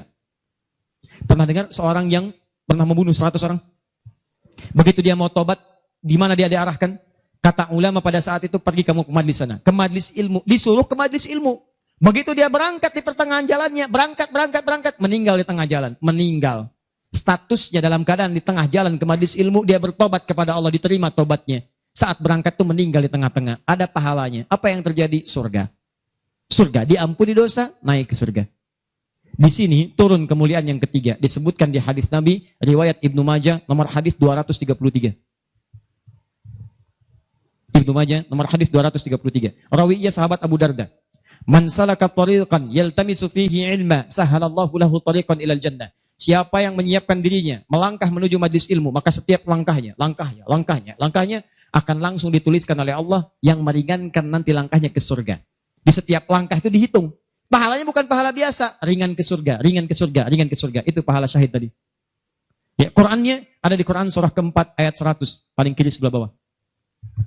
An-Nisa ayat 100, Quran surah 4 ayat 100. Di ujung ayat, wa may yakhruj min baitihi muhajiran ila Allahi war rasuli thumma yudrikul maut faqad waqa'a ajruhu 'ala Allah. Siapa yang berniat merubah dirinya, ingin lebih dekat dengan Allah dan Rasulnya, kemudian dia merubah diri. Bagaimana cara merubahnya? Ulama sepakat. Pertama, datang ke majelis ilmu. Supaya punya ilmu untuk merubah diri. Jangan langsung kerjakan amalan, tapi belum tahu ilmu. Ilmu qabla al-amal. Antum beramal tanpa ilmu, celaka amalannya. Saya ingin berubah. Kemarin saya nggak pernah sholat. Saya pengen jadi hamba yang taat. Ya Allah, saya tobat. Besok saya akan sholat subuh 3 rakaat. Bisa. 2 ya 2. Paham ya? Jadi ini gambarannya. Kemudian pahala yang ketiga. Cepat. Setiap dia sudah sampai ke majelis ilmu, disebutkan oleh sahabat Ibnu Abbas radhiyallahu taala anhuma, dinukil oleh Syekh Muhammad Hashim bin Asy'ari di kitabnya Adabul Alim wal Muta'allim, bab yang pertama, paragraf yang kedua, paling kanan di pertengahan. Orang yang sudah masuk ke majelis ilmu maka pahalanya langsung dituliskan 700 kali lipat. Tanpa henti, naik terus diangkat. Dan itu berlangsung sampai diamalkan. Jadi kalau ada seorang hamba, cuman dia beramal tanpa ilmu. Dengan seorang hamba beramal dengan ilmu, beda pahalanya 700. Misal, antum masuk ke majelis ilmu nih, dapat 700. Diajarkan tentang sholat, bab sholat diajarkan. Kalau anda mengangkat tangan setelah menghadap kiblat, hadisnya, misal disebutkan di hadis riwayat Abu Dawud, nomor hadis 857. Di Al-Bukhari disebutkan, anda saya angkat tanganmu, misal sejajar dengan bahu. Ucapkan Allahu Akbar. Saat diucapkan rasakan, buang urusan semua dunia ke belakang. Buang, jangan bawa dunia. Hanya Allah yang paling akbar. Begitu antum tahu dalilnya seperti itu, caranya bagaimana, itu langsung dituliskan. Baru takbir sudah mendapatkan 700 kali lipat. Tapi kalau antum cuma sholat saja, abid, sholat, gak paham bacaan, gak paham gerakan, dituliskan cuma 10. 700 kali lipat. Ma baina darajataini khamsumi'ati sanatin. Di antara satu kedua 500, dua ketiga 500, tiga keempat 500 tahun. Majelis ilmu. 4. Di hadis yang tadi, di Ibnu Majah nomor hadis 233 dari sahabat Abu Darda, orang yang menuntut ilmu itu teman-teman sekalian langsung ya, wa innal malaikata la tadau ajnihataha ridwan bi talibil ilmi, mendapatkan ridha malaikat, mendapatkan ridha malaikat. Jadi antum jangan dikira biasa nih, dari sejak berangkat sampai ke sini itu malaikat menaungi antum, membentangkan sayapnya. Cuma memang dibuat oleh Allah gaib, enggak kelihatan. Sebab kalau kelihatan enggak akan jadi datang ke sini antum. Baru keluar rumah malaikat tuh begini. Siapa? Malaikat maut. Paham ya? Baik. Nah, dari semuanya ini, puncaknya, teman-teman sekalian, puncaknya, derajat antum akan diangkat oleh Allah. Diangkat. Dua. Satu, karena ilmunya. Kedua, karena imannya. Dalilnya Quran surah ke-58 ayat 11. Yarfa'illahu alladhina amanu minkum walladhina utul ilma darajat. Jadi saran saya dengar ini ada 46 majlis ta'lim berkumpul di sini. Ini anugerah. Tidak mudah mendapatkan itu. Tidak mudah. Di saran saya, setiap ada majlis ilmu, ayo datangi. Bagi waktu, masa dalam sepekan gak ada untuk akhirat. Dunia aja kejar dunia. Kenapa gak nyari akhirat? Gak banyak kok. Sabtu, kalau gak Sabtu, Ahad, susun. Nih taklim siapa? Ustadz Fulan, Syekh Fulan, Habib Fulan. Cari di mana tempatnya. Tapi ukurannya 3 kata Al-Quran. Cuma 3 ini. Kalau gak ada yang 3, maka 5 kemuliaan ini tidak akan didapatkan. Apa yang 3 itu? 1, sifatnya majlis ilmu itu majlis yang memahamkan antum dalam urusan agama. Bukan menjauhkan anda dalam urusan agama. Dalilnya Quran surah ke-9 tadi ayat 122. Liyatafaqahu fiddin, membuat mereka paham tentang agama.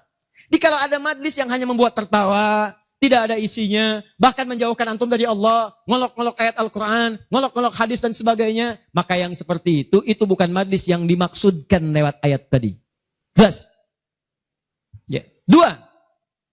Syaratnya kata Allah, kalau antum ingin masuk majlis, statusnya disyahid, maka antum mesti berniat dengan benar saat masuk ke majlis ilmu untuk memahami itu dengan mencatatnya dan memahaminya.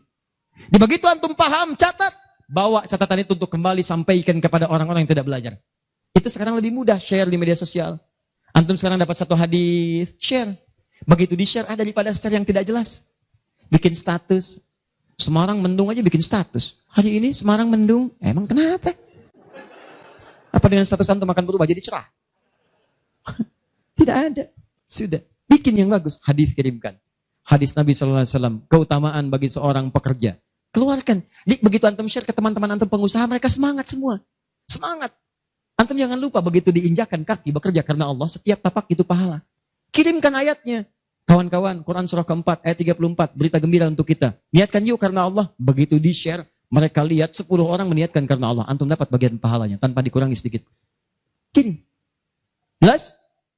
Nah, ini kalau gitu antum kurunkan majlis ilmu mana di sekitaran Semarang, siapa ustadznya, siapa syekhnya yang bisa mengangkat iman, bukan cuma datang, bisa mengangkat ilmu. Ya, lihat. Ini saya sedikit detilkan nih. Maaf ya, sedikit aja.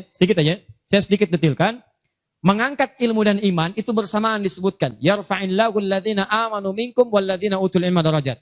Jadi kalau ada majlis imannya mengangkat tapi ilmunya tidak, maka ini pun belum seimbang. Atau ilmunya luas, tapi iman gak terangkat. Ini jadi masalah. Apa ciri orang terangkat imannya? Maka dia gemar menunaikan amal soleh. Maka jika anda menemukan majlis-majlis, mendorong anda mengerjakan amal soleh, ikuti majlis itu. Dan saya katakan pada anda, kalau materi saya tidak membuat anda dekat dengan Allah, membuat anda terbuat untuk beramal soleh, tinggalkan saya. Cari ustadz yang lebih baik. Saya bukan ustadz seperti yang disyarat oleh Al-Quran. Cari majlis lain. Tapi cari ustadz-ustadz yang membuat anda dekat dengan Allah. Cari. Kedua, ilmu anda meningkat. Ilmu meningkat itu apa cirinya? 2 cirinya. 1, dengan ilmu itu memudahkan anda ibadah. Misal, sholat. Belajar sampai paham bacaan dan gerakan sholat. Supaya mudah ibadahnya, khusyuknya dapat. Ini kan ada sindiran di Quran. Kata Allah, banyak orang sholat gak paham bacaan dan gerakan sholat. Ayo jujur, katakan pada diri sendiri. Sampai sekarang malam ini, berapa persen bacaan sholat yang antum pahami? Jangan-jangan anda sholat tapi gak ngerti yang dibaca. Bagaimana bisa khusyuk? Ruku gak ngerti, sujud gak paham. Bagaimana bisa khusyuk sholatnya? Antum minta rizki, isa aja 4 kali. Warzukni, minta rizki. Habis sholat minta lagi. Ya Allah mohon berikan aku rizki. Yang tadi apa saat sholat? Warzukni. Ya bagaimana kita bisa mengerti apa yang diucapkan kalau kita tidak belajar? Makanya cari. Nak mengerti itu bahasanya paham. Fikih. Makanya ada kitab sholat namanya fikih sholat, fikih umrah, fikih haji. Belajar sampai paham. Tuh lihat berapa banyak sekarang yang umrah, tapi nggak paham yang dikerjakan. Putar. Sekarang kadang suka sedih gitu. Apalagi banyak yang ria. Ria itu kan menggugurkan amalan. Begitu disampaikan, habis amal. Ini ada yang jual kebun, jual tanah, nyampe sana nggak ada nilainya. Sekarang orang aja tawaf sampai live. Subhanallah, alhamdulillah. Kelihatan di sana, kelihatan. Pindah kiri, la ilaha illallah akbar. Tuh, kenapa nggak dipahami? Dan tawaf itu indah. Kalau antum benar tawafnya, dijanjikan oleh Allah, doa apapun seketika dikabulkan. Itu rahasianya di Quran surah 19. Ayat ke-47 sampai dengan 49. Ada rahasianya. Makanya kenapa dari Hajar Aswad ke Maqam Ibrahim? Itu doa intinya. Subhanallah, Alhamdulillah, wala ilaha illallah, Allahu Akbar. Dari Maqam Ibrahim sampai Rukun Yamani, bebas. Mau pakai bahasa apapun. Nanti dari Rukun Yamani, pakai dengan Hajar Aswad, kenapa menggunakan Rabbana atina fid dunya hasanah? Itu ada maknanya. Bebas antum. Mau pakai bahasa Indonesia juga silakan. Mau pakai bahasa Jepang, bahasa Sunda, bahasa Jawa, bebas silakan. Minta. Kadang kasihan, minta enggak, yang dibaca enggak paham dan sebagainya. Ada tuh dulu waktu saya tugas di Saudi 2010. Ini hebat walaupun tidak harus ditiru begitu caranya, tapi dia benar. Dia minta dengan bahasanya. Di multazam dia mau, ya Allah, hamba mohon ya Allah, hamba datang ke sini minta, enggak banyak, cuman minta berikan jodoh. Hamba belum menikah ya Allah, mohon karuniakan jodoh terbaik. Depan Ka'bah di multazam, tiba-tiba datang perempuan tinggi, putih, hidungnya mancung, langsung ditunjuk kasih contoh. Kayak gini ya Allah. Kayak gini. Saya beneran tuh, nggak bercanda. Tapi apa yang terjadi? Karena dia minta yang dibutuhkan, dia paham apa yang dibacakan, dikabulkan oleh Allah, pulang nikah, walaupun bukan dengan yang tadi. Menikah. Ada lagi yang lain, gelantungan di multazam, langsung mengatakan, ya Allah, hamba datang ini banyak hutang, engkau pasti tahu hamba ya Allah, engkau mengerti hamba, kesini pun hamba ngutang, kalau tidak percaya, ini catatannya ya Allah. Benar. Pulang lunas gitu kan. Nah, dia ngerti yang dibaca. Kadang-kadang kita kerjakan sesuatu yang kita pahami. Makanya yuk ngaji sampai paham. Enak kalau sudah begitu. Begitu Anda memahami sesuatu, nah ilmu naik. Kalau orang paham, itu ciri yang pertama, dibawa ke ibadah mudah. Yang kedua, perluaskan wawasan. Karena dalam fikih itu ada hal-hal tertentu yang menjadi kemudahan. Bukan harus itu saja yang dikerjakan. Babnya dalam fikih. Fikihnya nanti dalam kajian madhab. Madhab itu ada muqarin, turunannya ada pilihan. Pilihan-pilihan itu membuat kita lebih mudah. Ada yang tanpa pilihan, satu dalil, satu contoh. Itu artinya semua dipandang bisa. Contoh, angkat tangannya, begitu ngangkat tangan, langsung letakkan yang telapak kanan di punggung yang kiri. Angkat, Abu Daud misalnya. Begitu Anda angkat, fawada yadahul yumna lal yusra. Letakkan yang kanan telapaknya di punggung yang kiri. Antara mengangkat dengan meletakkan pakai fa. Harfu atfin rabitin baina syai'aini bila hudud. Paham? Harfu atfin huruf sambung. Rabitin yang mengikat baina syai'aini antara dua hal. Pekerjaan pertama dengan yang kedua bila hudud tanpa jeda. Pertama mengangkat tangan, kedua meletakkan. Antara mengangkat dengan meletakkan tanpa jeda. Angkat langsung letakkan. Letakkan yang telapak kanan di punggung yang kiri. Letakkan, selesai. Ini satu dalil, satu contoh. Nah kalau sudah satu dalil, satu contoh, kita nggak usah kreatif. Misal, tapi saya tidak bermaksud menyalahkan ya. Kalau ada, silahkan dapatkan dalilnya, sampaikan dan saya pelajari. Angkat misalnya, letakkan langsung. Nggak enak Ustaz. Masa kiri duluan? Kanan kan bagus.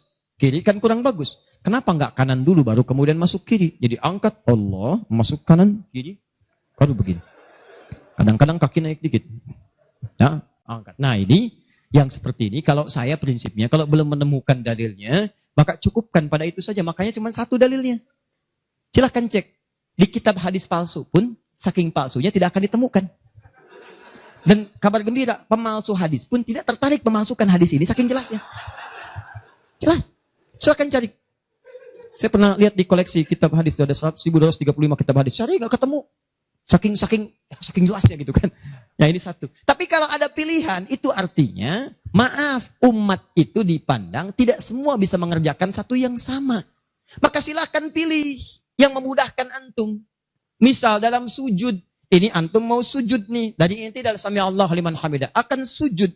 Kan cuma dua caranya. Kalau tidak dengan lutut, dengan telapak tangan. Ayo, yang pakai lutut siapa? Mau sujud, pakai lutut dulu. Yang pakai telapak tangan? Yang nggak pakai lutut, nggak pakai telapak tangan. Angkat tangan, ayo. Nah ini dia. Ini saya serius nih. Di Bekasi pernah kejadian suami istri nggak tegur sapa semalaman gara-gara persoalan ini. Suami pulang dari kantor, macet, nyampe rumah, lewat isya, yang ke masjid, sholat di rumah, begitu sholat, yang turun lutut duluan. Istri melihat, begitu selesai, tanpa muqaddimah, istri langsung berkata, papa sholatnya tidak sesuai sunnah. Kenapa mah?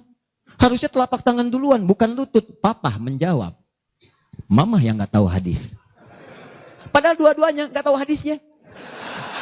Satu ngaji di guru A, dua guru B. Besoknya datang. Begitu datang, saya cuma senyum, Pak, Ibu tahu nggak? Itu kan ada di kitab yang sama. Di Sunan Abu Daud. Yang pakai lutut, nomor hadis 838, paling kanan sebelah bawah. Riwayat dari sahabat Wa'il bin Hujur. Yang pakai telapak tangan, sebelah kiri paling atas, nomor hadis 840 sampai 841. Riwayat sahabat Abu Hurairah. Oh, gak pakai oh. Baca.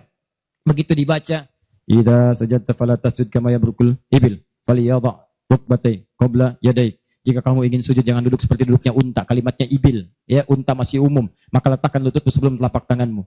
Maka yang kedua Abu Hurairah, hadisnya berbunyi kurang lebih bima makna idza sajadta fala tasjud kama yabrukul ba'ir, unta tunggangan yang sudah ada beban.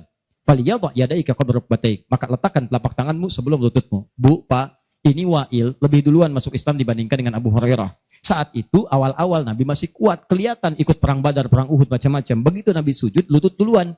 Begitu nanti Abu Hurairah masuk Islam, itu 3 tahun sebelum Nabi wafat, 7 Hijriah. 3 tahun sebelum wafat, usianya kurang lebih 60 tahun. Beliau sudah punya persoalan. Saya mau tanya pada Bapak Ibu, kalau ada orang sudah sepuh, persoalan pertama dia apanya? Lututnya. Makanya diriwayatkan kadang beliau kemudian menggunakan tongkat, kadang bersandar kepada tiang-tiang. Karena lutut mulai bermasalah, maka yang dahulukan telapak tangannya. Sebetulnya ini kemudahan Pak, Bu. Maksudnya bukan masalah tua atau muda. Antum pun jangan salah simpulkan. Jadi kalau ada teman antum masih muda misalnya, tiba-tiba turun telapak tangan duluan. Tua. Bukan. Bukan begitu cara memahaminya. Ya, bukan. Maksudnya apa? Ini kemudahan. Karena yang punya masalah di lutut bukan cuma orang tua. Antum atlet, ada masalah. Antum jalan, lutut keseleo. Gak bisa. Gunakan telapak tangan. Antum pengen dengan lutut, gunakan boleh. Telapak tangan sah, lutut boleh. Yang salah itu yang kepala duluan. Belum apa-apa udah rame. Yang kunut, ini hadisnya. Yang tidak kunut, ini hadisnya. Tinggal pilih aja. Kunut tuh karena begini, ini riwayatnya begini. Yang tidak kunut begini pilihannya. Yang milih kunut siapa? Oh, Imam Asy-Syafi'i, Imam Malik. Yang tidak milih kunut siapa? Imam Abu Hanifah. Yang tengah-tengah ngambil nazilah siapa? Imam Ahmad bin Hanbal. Antum tinggal ikuti aja. Pilih mau yang mana. Yang salah yang tidak sholat subuh. Itu. Yang bismillah jahar, ada dalilnya, dipilih oleh Imam Syafi'i. Yang sir silent, ada, dipilih oleh Imam Ahmad. Yang tidak pakai bismillah, ada, dipilih Abu Hanifah, termasuk Imam Malik. Yang rakaat pertamanya jahar, selanjutnya tidak ada, dipilih oleh Abu Hurairah, tercantum dalam Al-Bukhari. 70 hadis, 4 kali cara, ada, semua Nabi mengerjakan. Nabi mengerjakan semua, antum tinggal pilih. Karena nggak bisa mengerjakan semua-muanya. Nggak bisa Ustaz, saya orang Semarang, sunnah banget, bukan cuma sunnah. Besok subuh saya imamin 4 cara bismillahnya. Oh. Lebih soleh daripada Nabi. Bismillahirrahmanirrahim. Bismillahirrahmanirrahim. Tidak dibaca sama sekali. Oh, iya. Itulah yang disebut dengan pilihan. Ma dhahaba ilaihi. Ma sesuatu dhahaba ilaihi yang condong untuk dipilih karena memudahkan. Disingkat jadi madhab. Madhab. Dari ma dhahaba ilaihi. Ada singkatan. Di Arab ada singkatan. La hawla wa la quwwata illa billah hawqala. Bahkan ayat Al-Quran itu ada ungkapan singkatannya. Bismillahirrahmanirrahim. Basmalah. Alhamdulillahi rabbil alamin. Alhamdulillah. Sudah 9:30. Saya kira teman-teman karena waktunya terus beranjak, saya cukupkan mungkin kita sama-sama tutup dengan mengucapkan hamdalah. Hamdalah. Tidak. Alhamdulillahi rabbil alamin. Enggak, itu contoh tadi, bukan belum selesai kita. Contoh. Masih sampai subuh, tenang. Nah, contoh, hamdalah alhamdulillahi rabbil alamin. Jelas? Inilah diantara amalan yang bisa menguat. Kalau sudah begitu ilmunya luas, wawasan luas, tidak akan ada pertikaian dan sebagainya. Yang ada dalilnya, itu yang kita pedomani. Yang tidak ada, kita pelajari. Kata Nabi, kamu tidak diutus untuk memaksa orang. Ingatkan, kalau mau ingat, alhamdulillah. Kalau tidak, jangan jadi musuh. Jangan sampai perbedaan antum menghambat antum untuk minum teh bersama. Begitu Ferguson. Akhir. Sepakat ya? Sepakat. Sudah bukan zamannya ribut sana sini. Sudah silahkan aja ya. Sepanjang ada dalilnya itu kita kerjakan. Yang penting ngaji dengan baik. Terakhir, saya tutup betulan ini. Ya, betulan. Terakhir, kita nggak ngerjain amalnya, tapi dapat transferan pahalanya. Kita tidak mengerjakan amalnya, tapi pahalanya dapat. Apa di antara amalan itu? Nah, ini yang kedua yang mau saya sampaikan. Ada 3 peluang amalan. Saya sampaikan dengan cepat. 1, share pengetahuan. Sharing, bagi. Itu yang diisyaratkan Quran surah ke-9 ayat 122. Dengan Quran surah ke-58 ayat ke-11. Luaskan. Ya ayyuhalladzina amanu idza qila lakum tafassahu fil masajid. Ya fil majalis fafsahu yafsahillahu lakum. Hai orang-orang beriman, jika dikatakan padamu luaskan majlis, luaskan. Maksud di situ luaskan ada dua. Satu, luaskan tempat. Jadi kalau ada orang berdesak-desakan, antum masih ada space, jangan ditutup-tutup, buka, luaskan. Yang kedua, maksudnya luaskan itu diperluas infonya. Sampaikan. Mungkin antum nggak bisa datang, tapi ketika antum sampaikan infonya, Allah dari informasi antum ada 10 orang datang. Antum dapat pahala dari 10 orang itu tanpa dikurangi sedikit pun. Bagaimana Ustadz kalau kita nge-share aja tapi gak usah datang, semua nge-share gitu kan, dikosongnya. Tidak, itu prinsip pertama. Luaskan kebaikan. Dua,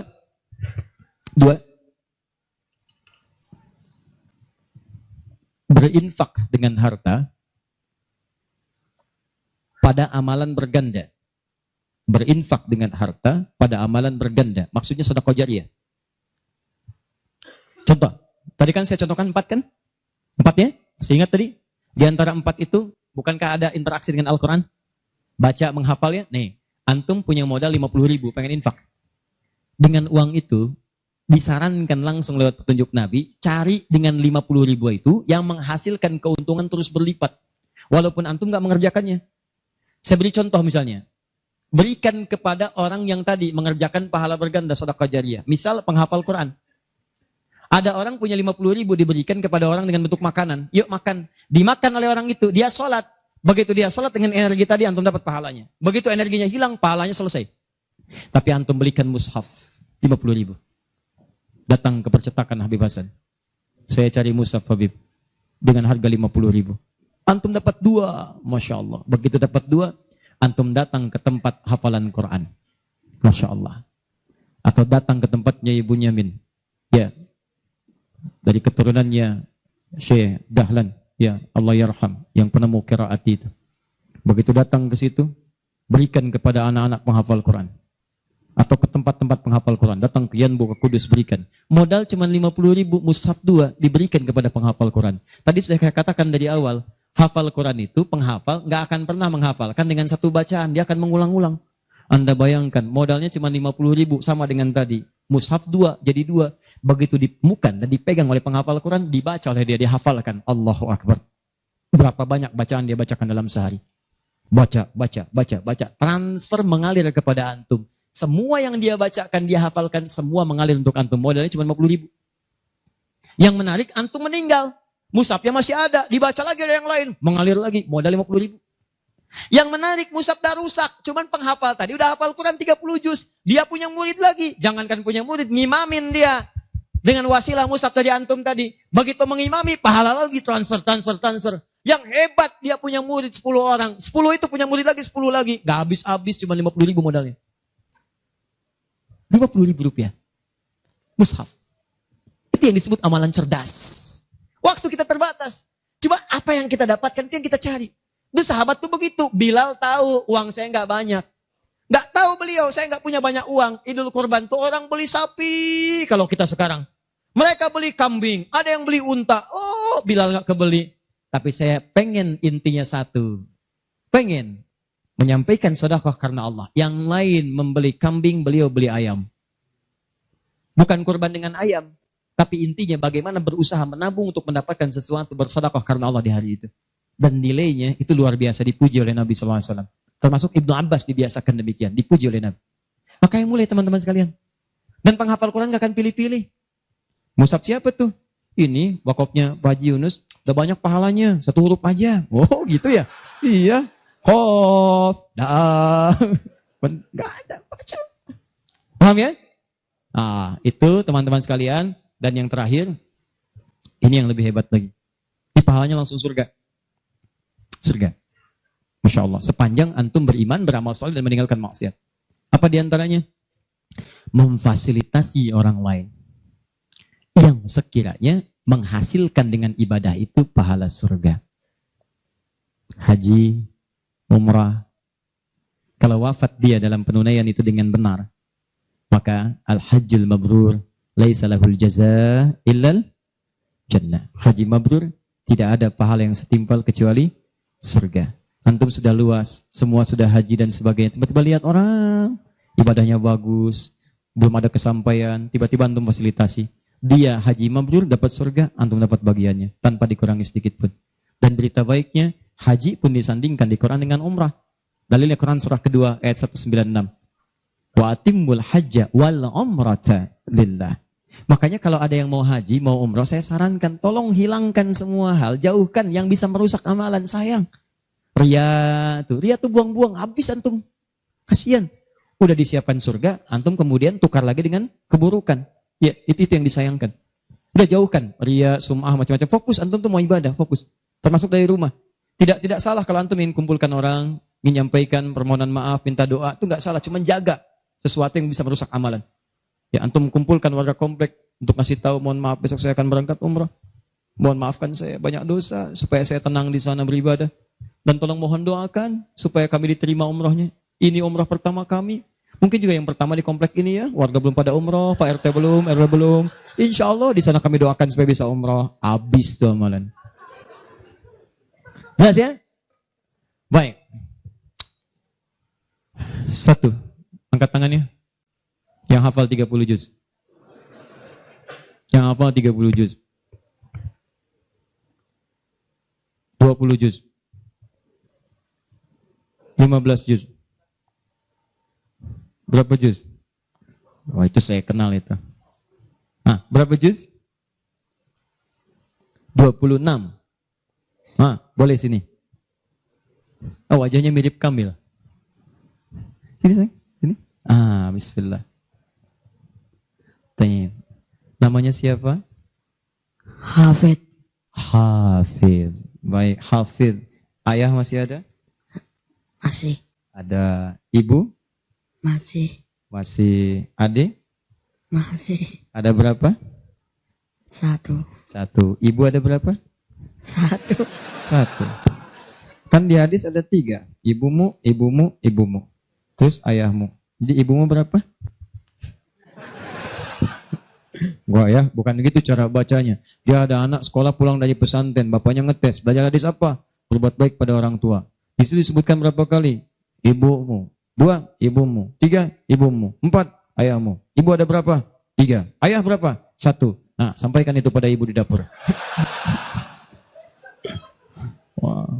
Begitu ya Pak, datang ke dapur, ibunya lagi motong terong. Oh. Begitu mau datang disampaikan, tiba-tiba ada sesuatu yang terjadi. Apa itu? Nanti lain kesempatan saya kisahkan. Hafid, 26 juz. Hafal berapa juz?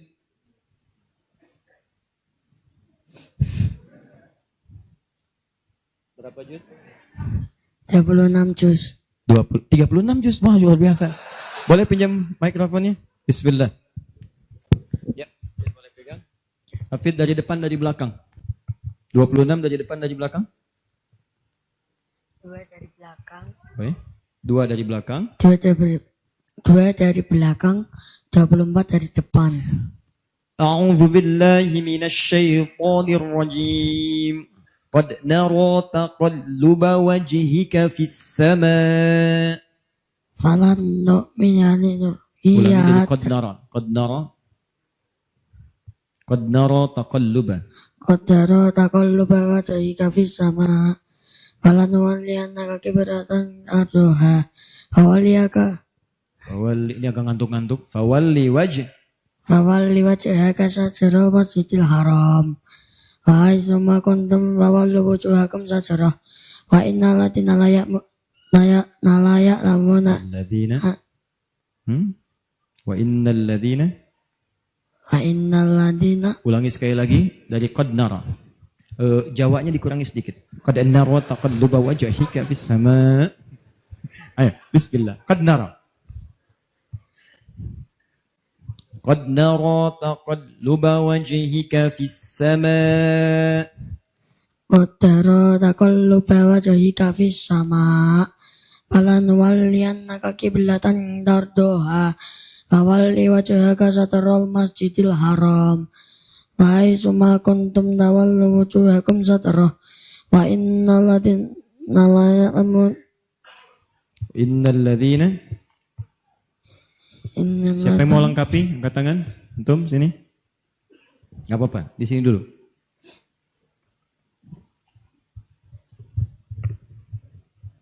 Tahan sini.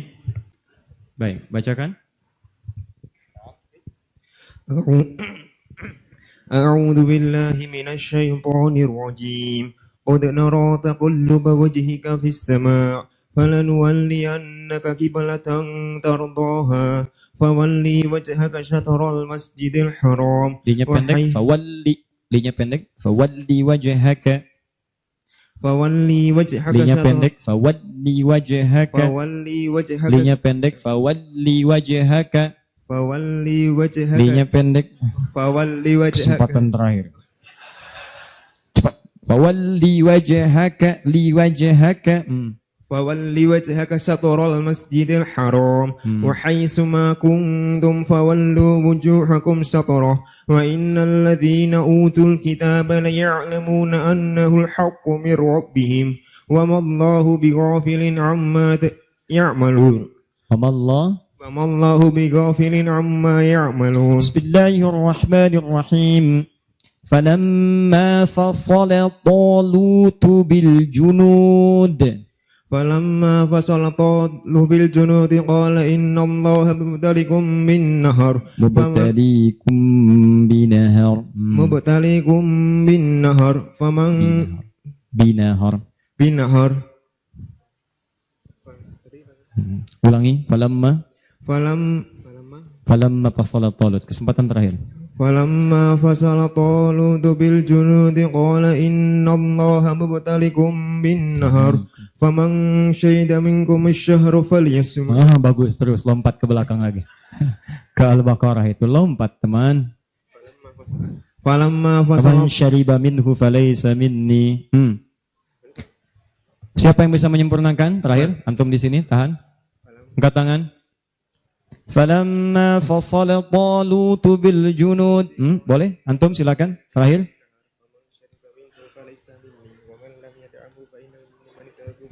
Baik. Kasihkan sebentar. Bismillah. Fadlan.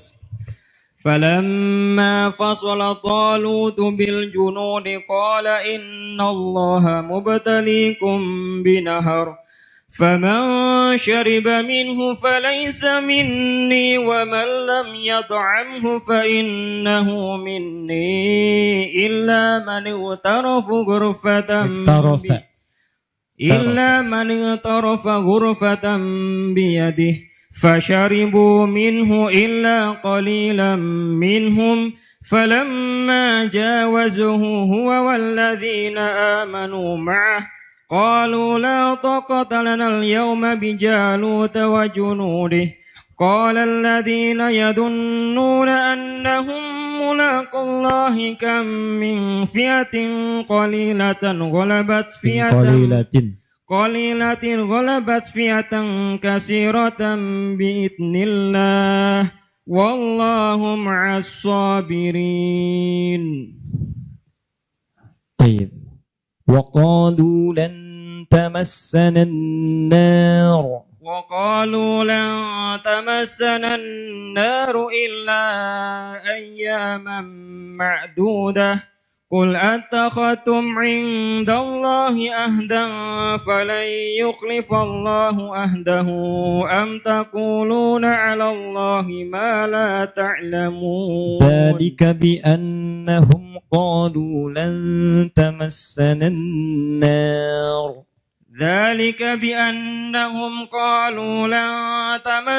النار إلا أياما معدودات قل أتخذتم وغرهم في دينهم ما كانوا يفترون. Antum hafal berapa juz? Dulu 30, sekarang juz 30. Dulu sekarang lupa-lupa. Sekarang lupa-lupa. Kenapa lupa? Ya, faktor banyak. Faktor banyak. Baik. Faktor banyak. Teruskan ya. Sampai 30 juz ya. Insyaallah. Sampai selesai ya. Insyaallah ya. Baik. Maju sini. Teman antum siapa? Dzulkarnain dari Pondok, nama asli Sugeng Riyanto. Sugeng Riyanto. Baik. Nama panggilan Dzulkarnain. Baik.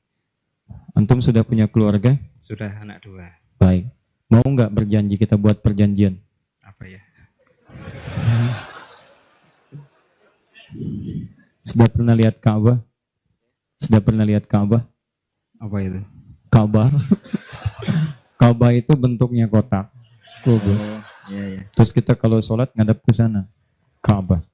Ka'bah. Ka'bah. Oh, Ka'bah. Iya, Hmm. Ka'bah. Sudah pernah lihat? Iya, iya. Di mana? Di Mekah.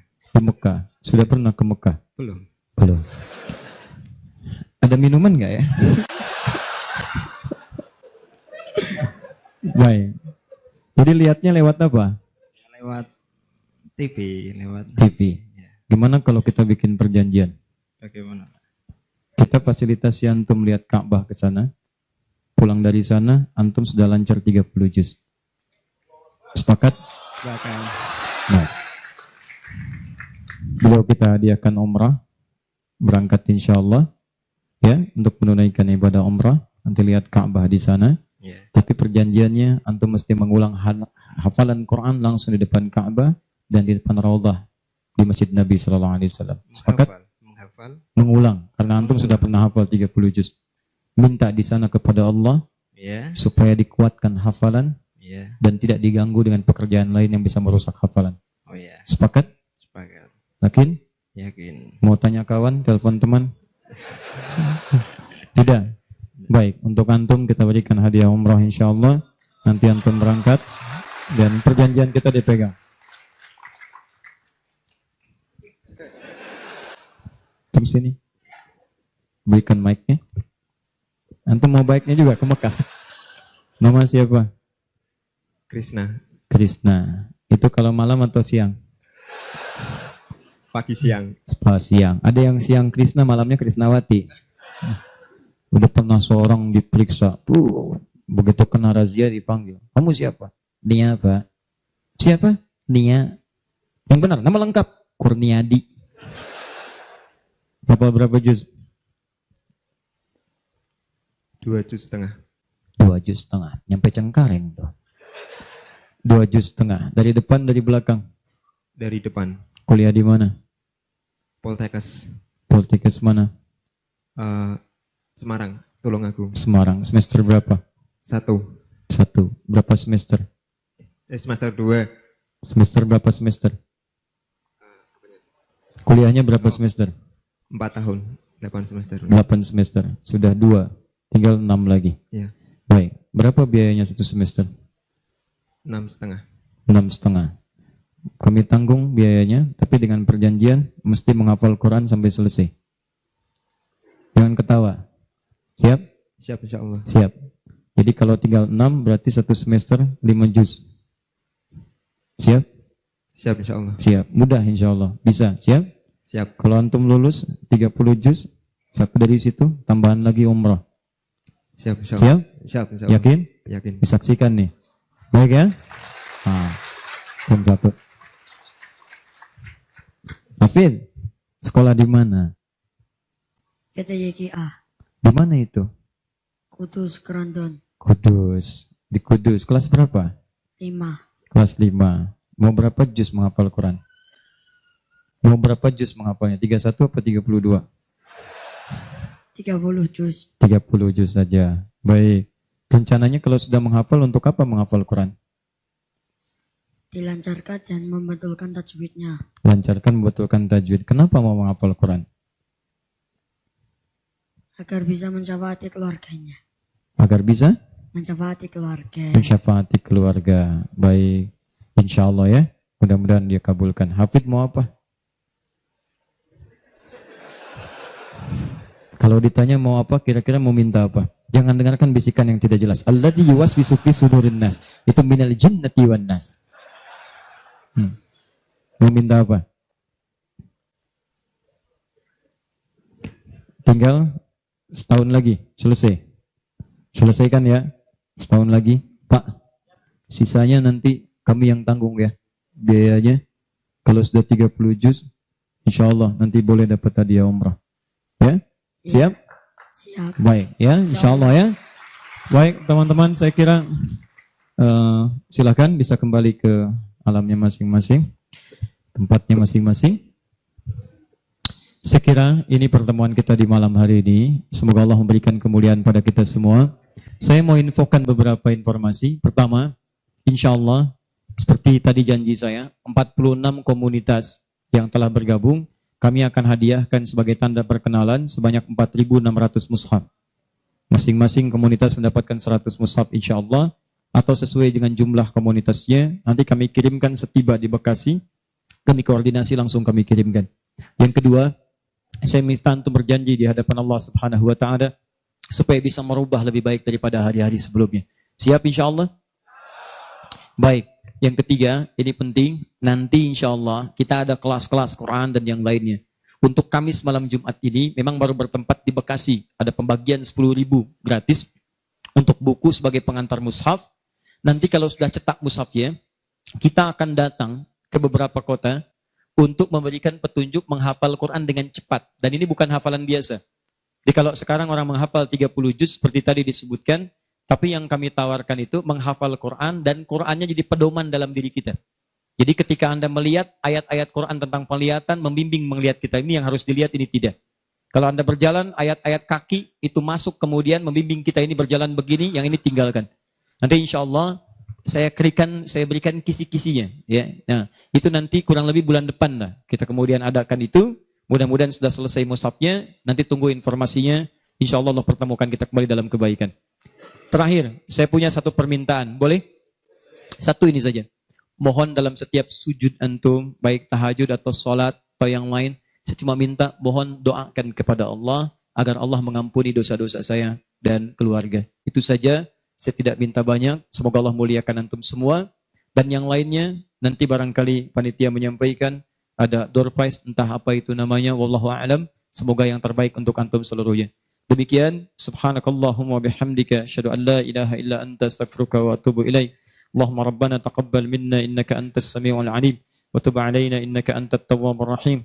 Rabbana la tad'na fi maqamina hadha wa fi kulli maqamin dhanban illa ghafarta wa la hamman illa farajta wa la daynan illa qadayta wa la maridan illa shafaita wa la hajatan min hawaijid dunya wal akhirati fiha laka ridan wa fiha lana as-salah إلا قضيتها يا أرحم الراحمين اللهم ربنا آتنا في الدنيا حسنة في الآخرة حسنة وقنا عذاب النار فضلك سبحان ربك رب العزة عما يصفون والسلام على المرسلين وآخر دعوانا أن الحمد لله رب العالمين السلام عليكم ورحمة الله وبركاته